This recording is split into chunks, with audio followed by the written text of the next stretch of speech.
She was the most powerful woman on earth. But beneath the crown, she was rotting alive. Her face, painted in poison. Her teeth, black and falling out. Every room she entered stank of death and perfume. This is not the Elizabeth your history teacher told you about. Tonight, we uncover the filthy secrets behind England's so-called Golden Age. These are the 5 most disgusting hygiene habits of Queen Elizabeth I.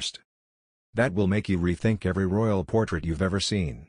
They called her Gloriana, the Virgin Queen, the Savior of England. But beneath the powdered face and golden crown was something far more grotesque. If you met Queen Elizabeth I in person, the first thing you'd notice wouldn't be Her Majesty. It would be the smell. A thick, sweet rot that clung to her breath, the scent of death wrapped in perfume. Because behind that regal smile, there were no pearls. Only blackened stumps, rotting gums, and a tongue that could barely form words. You see, Elizabeth had an addiction. Not to alcohol, or opium, or pleasure. But to something far more innocent, and far more destructive. In the 1500s, sugar was rarer than gold. It came from distant colonies, shipped across oceans, sold in tiny crystal lumps that cost more than a soldier's annual wage. Ordinary people would live their entire lives without tasting it once. But Elizabeth? She consumed it every day, like a drug. Candied violets for breakfast. Marzipan castles sculpted for royal banquets. Fruits boiled in syrup until they gleamed like jewels. The Queen of England wasn't just eating sugar, she was worshipping it. But that obsession came at a price. A price written across her once beautiful face. Her teeth began to darken. Her gums swelled and bled. Her breath, so rancid that foreign ambassadors noted it in their reports. They said courtiers had to step back when speaking to her, just to breathe. And here's the part that's truly insane. Elizabeth believed sugar was good for her teeth. Every morning, she'd grind sugar with herbs into a paste and rub it on her gums, a royal toothpaste of pure decay. It was like brushing your teeth with acid. Every stroke destroyed a little more enamel. Every rinse fed the bacteria eating her from the inside out. By her 40s, her smile had turned into a grotesque parody of health. Blackened gaps where teeth had once been. Pain so constant she could barely eat solid food. And yet, she smiled through it all, hiding the agony behind words like grace and purity. But the story doesn't end there. Because the Queen's suffering sparked something even darker. A trend. You see, the nobles of her court, the ladies, the mistresses, the daughters of dukes and lords, they idolized her. They wanted to look like her. And when they saw the Queen's teeth turning black, they thought it was a new symbol of beauty. After all, if the Queen had black teeth, then surely it must mean she was rich enough to afford sugar. So noblewomen all across England began to stain their own teeth with soot and charcoal. Perfectly healthy mouths turned into rotten smiles, on purpose. It became fashionable to look diseased. To look like death itself. Because death was royal. Imagine that, a nation of courtiers painting decay onto their faces, copying a woman who was literally falling apart. It's not beauty. It's power. It's control. And Elizabeth knew it. She weaponized it. Every time she smiled, that horrifying, broken grin, she reminded everyone that she was untouchable. Divine. Above the flesh and filth of ordinary people. Her body was her propaganda. Her rotting teeth weren't a weakness. They were a warning. Low ambient hum rises. But the Queen's sugar wasn't just rotting her teeth. It was eating her from the inside out. Chronic infections spread through her mouth. Historians now suspect she suffered from abscesses, swollen, pus-filled pockets under her gums. Each one a ticking bomb of pain. But she refused treatment. She couldn't afford to look weak. Even when her speech began to slur, when she could no longer pronounce certain words, she forced herself to keep talking. Even when her jaw ached so much she couldn't chew. Even when she had to be fed soft puddings and broths like a dying patient. She hid it all. The Virgin Queen couldn't be seen as fragile. So she turned her agony into ritual. Perfumed gloves to mask the smell. Rose water to clean her lips. Painted portraits that froze her smile in eternal youth. And perhaps the most disturbing part. She knew people were copying her. She let them. Because the more her nobles destroyed themselves to look like her, the more they worshipped her image, and the less they saw the decay underneath. Power through illusion. Wrought beneath silk. That was Elizabeth's true legacy. Pause, candle flicker sound. There's something strangely human about it, isn't there? The desperation to stay beautiful. The willingness to destroy ourselves for vanity. 500 years have passed, and we still do it. Different tools, same sickness. But for Elizabeth, vanity wasn't just pride. It was survival. In a world where a woman's worth was tied to her youth and purity, the Queen couldn't grow old. She couldn't admit pain. She couldn't be mortal. So she smiled, a blackened, rotting smile, and ruled through illusion. While the world bowed to her image, she was decaying from within. Music swells, whisper echo. That was the secret behind the Virgin Queen's beauty. A smile that could command nations. And a mouth full of death. They said she could command the winds. But when it came to water, Elizabeth I was terrified. She ruled an empire that lived and died by the sea, yet she herself refused to bathe. Not because she was lazy. Not because she didn't care. But because, in her mind, water meant death. In the 16th century, people believed that water opened your pores and invited sickness in. The plague. Fevers. The bad air. Bathing was seen as dangerous, a gateway for invisible poisons to seep into your blood. And for a queen who had already seen her mother executed and her family destroyed by disease, fear ruled her habits. She once said, or was rumored to have said, "I bathe once a month, whether I need it or not." To her, that wasn't a joke. It was policy. Every morning, her servants stripped away her linen shifts, thin layers of cloth she wore under her gowns. They were stiff with sweat, oil, and days-old grime. But instead of washing her body, they simply replaced them with fresh ones. The logic was horrifyingly simple. The linen would draw out toxins from the skin. Dirty fabric was cleansing by contact. No soap. No scrubbing. Just superstition. Soft whisper of fabric being pulled tight, faint heartbeat.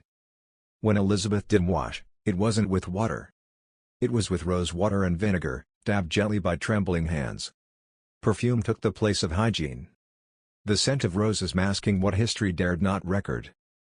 Her palaces had no plumbing, no taps, no pipes, just buckets and basins.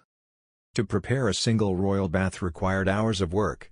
Fires burning to heat water, wooden tubs dragged into her chamber, and at least 6 attendants coordinating like soldiers before battle.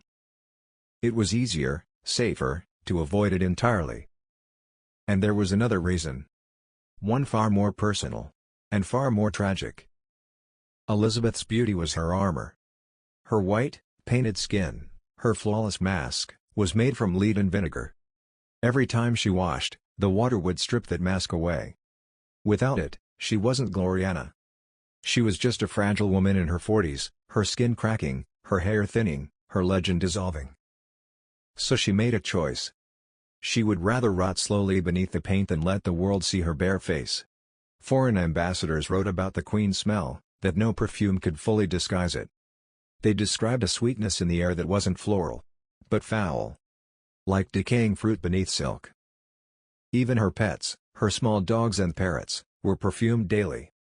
Everything within her reach had to be soaked in rose oil, lavender, musk. But none of it could hide the truth. The Queen of England was decomposing in real time. And the court followed suit. If Elizabeth avoided bathing, so did her courtiers. Smell became a sign of loyalty. To be clean was to be disloyal, to imply that the Queen was unclean. Imagine walking through Whitehall Palace. The air thick with candle smoke and sweat. Hundreds of bodies pressed into brocade and velvet. No running water. No windows open. Just the hum of conversation, and the reek of human decay disguised as luxury. That was the golden age of England. Thunder cracks, brief silence. One courtier recorded that Elizabeth's rooms had to be fumigated with herbs before foreign guests arrived. They scattered dried flowers and fresh rushes on the floor, early air fresheners made of grass and mint. But beneath them was filth, layers of dust, spit, and food scraps ground into the floorboards. A queen obsessed with purity lived in a palace built on dirt. And yet, this filth became sacred. Servants whispered that the queen's chamber was holy ground, that touching the linens she'd worn was good luck. They didn't dare wash them. Instead, they folded the soiled cloths away like relics, keeping the sweat of the Virgin Queen as proof of her divine touch. Superstition and power, woven together by stench. But here's where it turns truly disturbing. When the plague swept through London, Elizabeth didn't flee to bathe, to cleanse, to protect herself. She sealed her palace. Closed every window. Stuffed herbs into the cracks of doors to keep the bad air out. She turned her home into a perfumed tomb. Inside, she rarely left her private chambers. Her skin itched beneath layers of makeup and sweat. Servants reported that she grew restless, pacing the floorboards, talking to her reflection as if it were a ghost. Maybe it was. Because beneath all that powder, her reflection was no longer human. Years of lead and mercury were eating her alive. She could feel it, but she couldn't stop. To stop was to wash. And to wash was to reveal the truth. So she remained sealed inside her gilded coffin of fear. Even her mirrors were covered with velvet cloth. She forbade anyone to paint her from life. Her portraits, those perfect, glowing images we still see, were lies built from memory and imagination. Her painters weren't showing Elizabeth I. They were showing hope. The myth of a queen untouched by time or filth. For more than 40 years, Queen Elizabeth I began every morning with a ritual that would eventually destroy her. It wasn't prayer. It wasn't breakfast. It was the act of creating a face, a mask, that didn't belong to her anymore. She covered her skin with poison, every single day, until she became a living statue of her own myth. This was not vanity, it was survival. Her chosen substance was something called Venetian ceruse, a cosmetic paste made from white lead and vinegar. It was the secret behind her ghostly complexion, the same cold, flawless white face you see in every portrait. But ceruse wasn't harmless powder. It was toxic. Every layer soaked through her skin, into her blood, killing her cell by cell. Elizabeth began using it in her 30s, after she caught smallpox. The disease left her with scars on her cheeks and forehead, and in her world, a woman, especially a queen, couldn't afford to appear imperfect. Her advisors had warned her that weakness, even a scar, could invite rebellion. So she turned to makeup as armor. It was easier to rule the world through illusion than to show it a human face. At first, the paint made her radiant. Courtiers wrote of her angelic light, her divine glow. The whiteness became part of her legend, purity made visible. But over the years, the lead began to eat away at her skin. Beneath the smooth white surface, sores formed. The skin cracked. Blisters festered. Instead of stopping, she simply applied more makeup to cover the damage. Every day she painted over the wounds, layering poison over rot. By her 40s, her entire face was dependent on the substance. Without it, her reflection was unbearable. So she surrounded herself with painters who lied. They painted her not as she was, but as she used to be, eternal youth frozen in oil. She ordered that no one, not even her closest attendants, could see her without her face painted. Mirrors were banned from her private chambers. The few that remained were covered with velvet cloths so she wouldn't have to confront the truth. Foreign ambassadors wrote that her face looked more painted than human. When she smiled, the makeup cracked like porcelain. Touching her cheek could leave a white stain on your fingers, lead dust, mixed with sweat. Servants had to reapply powder throughout the day to hide the breaks in her mask. One of them was assigned to this duty alone, to repair the queen's face in secret, like a sculptor maintaining a crumbling statue. It wasn't just lead that was killing her. Her bright red lipstick, the symbol of her vitality, was made from mercury. Mercury is a neurotoxin. It seeps into the body, attacking the brain, the nerves, the organs. It causes trembling, memory loss, and paranoia. Many historians now believe that the queen's temper, her sudden rages and unpredictable moods, were the result of mercury poisoning. The same substance that made her beautiful was quietly driving her mad. As the years passed, she grew more isolated. Her court learned to fear her anger, her silence, her obsessions. She became convinced that her courtiers were whispering about her age, her appearance, her fading power. At night, she paced the halls of her palace with a candle in her hand, unable to sleep, Her mind restless and sharp but her body frail and trembling. There were days when she refused food entirely, choosing instead to sip wine through cracked lips, the metallic taste mixing with blood. By the late 1590s, her skin had turned gray beneath the layers of paint. The sores on her face never healed because the lead prevented the skin from closing. Servants described a faint sweet odor that followed her, the smell of infection mixed with perfume. Her hair, once auburn and thick, began to fall out in clumps. To hide it, she ordered a series of red wigs, designed to mimic the hair she had in her youth. Underneath, her scalp was covered in sores. The wigs themselves were lined with cloth soaked in perfume to mask the smell of decay. Even her gowns were chosen to maintain the illusion. High ruffled collars to hide her neck. Long sleeves to hide her arms, where the lead rash had spread. Every public appearance became a performance, a battle against nature, against time, against the body she could no longer control. The more she decayed, the more she painted. It was as if she was trying to turn herself into her own portrait, freezing her life before it slipped away. Her attendants began to notice that she rarely touched anything with her bare hands. She wore gloves constantly, often perfumed and dusted with powder. Some say she feared contamination, others believe she was hiding the tremors caused by mercury. Whatever the reason, she built walls of silk and poison between herself and the world. The Virgin Queen had become untouchable, both literally and figuratively. Her closest advisors were terrified to speak of her health. To suggest that the Queen was unwell was treasonous. But everyone could see the change. Her laughter had become rare. Her speeches, once sharp and commanding, turned slurred as her tongue stiffened from pain. She avoided eating in public, afraid the courtiers would see how difficult it was for her to chew. Rumors spread that she had grown half mad, that she talked to herself in mirrors that weren't there. In truth, she was simply breaking down, mind, body, and soul, under the weight of the myth she'd built. The mask that made her powerful was killing her, but she couldn't remove it. Without the paint, she was vulnerable. Without the illusion, she was just another aging woman in a world that worshipped youth and beauty. So she chose the mask. Every day. Until there was nothing left beneath it. There's something haunting about that choice.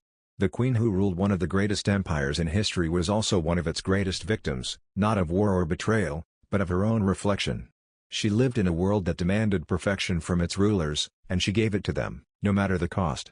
When she looked in the mirror, she didn't see a woman. She saw England. And England could not be weak.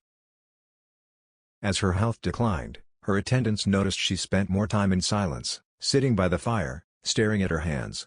The paint made them look smooth and white, almost youthful, but when she removed her gloves, the skin underneath was cracked and gray. Her nails were brittle. Her veins darkened from the toxins in her blood. She was literally rotting from the inside, but she kept her head high. Even as her memory faltered, her pride did not. In the final years of her life, Elizabeth withdrew almost entirely from public view. She stopped allowing visitors. She held fewer court appearances, and when she did, the lighting in her chambers was kept dim. She couldn't bear to be seen under bright light. Witnesses say her voice grew weaker, her words softer. When she spoke, her sentences often drifted into whispers, as if she were talking to ghosts. The lead poisoning affected more than her body. It clouded her mind. She suffered from anxiety, insomnia, and hallucinations. Some accounts claim that she saw her mother, Anne Boleyn, in the shadows of her room. Others say she spoke to the portraits on her walls, begging them to keep her secret. Whether these stories are true or not, they reveal the haunting image of a woman trapped between her myth and her mortality. When she finally died in 1603, her servants found the evidence of decades of deception. Her bed linens were stained with powder. Her pillows smelled of vinegar and metal. Her face, when the paint was washed away, was nearly unrecognizable. The once celebrated Virgin Queen was pale, sunken, and scarred. Beneath the mask, there was no divinity, only the fragile body of a woman who had spent her life pretending to be more than human.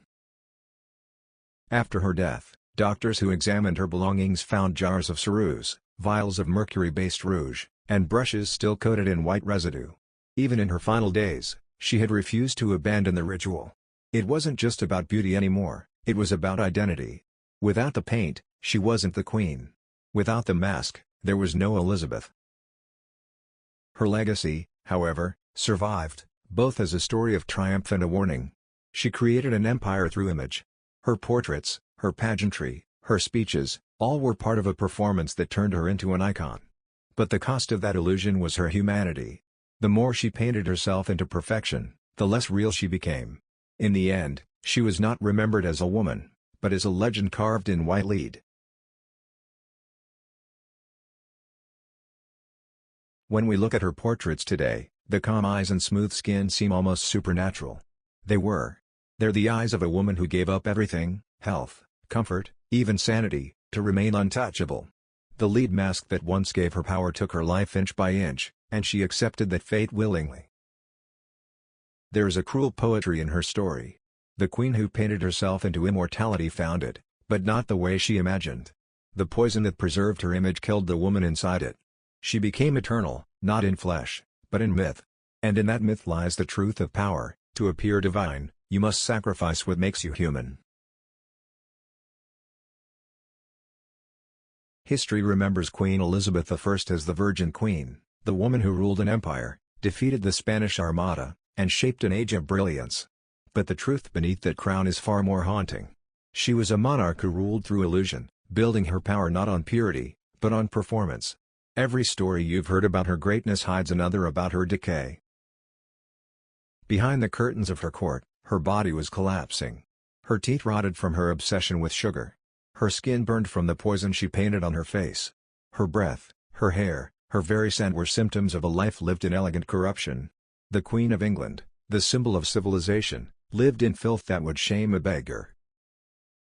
She feared water, so she bathed in perfume. She feared aging, so she covered her face in lead. She feared mortality, so she created an immortal image of herself, and died trapped inside it.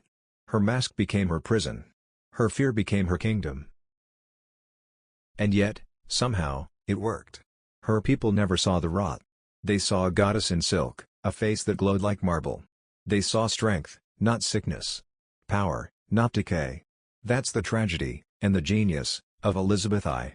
She understood that power was never about truth. It was about what people believe. In her portraits, she still gazes down at us, eternal, serene, untouchable. But if you could peel back the paint, you'd find the scars beneath. The dark gums, the lead sores, the eyes clouded by mercury. You'd smell the rot hidden beneath layers of rose and vinegar. You'd see a woman who gave her life to maintain a lie so perfect that it became her legacy. Elizabeth didn't just shape the Golden Age. She invented the idea that image is everything. She turned her body into propaganda, her suffering into spectacle, her mask into monarchy. That idea still rules us today, the belief that if we look perfect, we are perfect. That illusion, born in a palace reeking of death and perfume, still poisons our modern world. The Virgin Queen never truly died. She lives on, in the filters, the portraits, the performances we build for ourselves. Her mask became ours. So the next time you see her portrait, that pale, flawless face that has stared down centuries, remember what's underneath. A woman who was dying to be perfect. A queen who turned her own decay into a throne. She ruled an empire of illusion. And in the end, the illusion ruled her.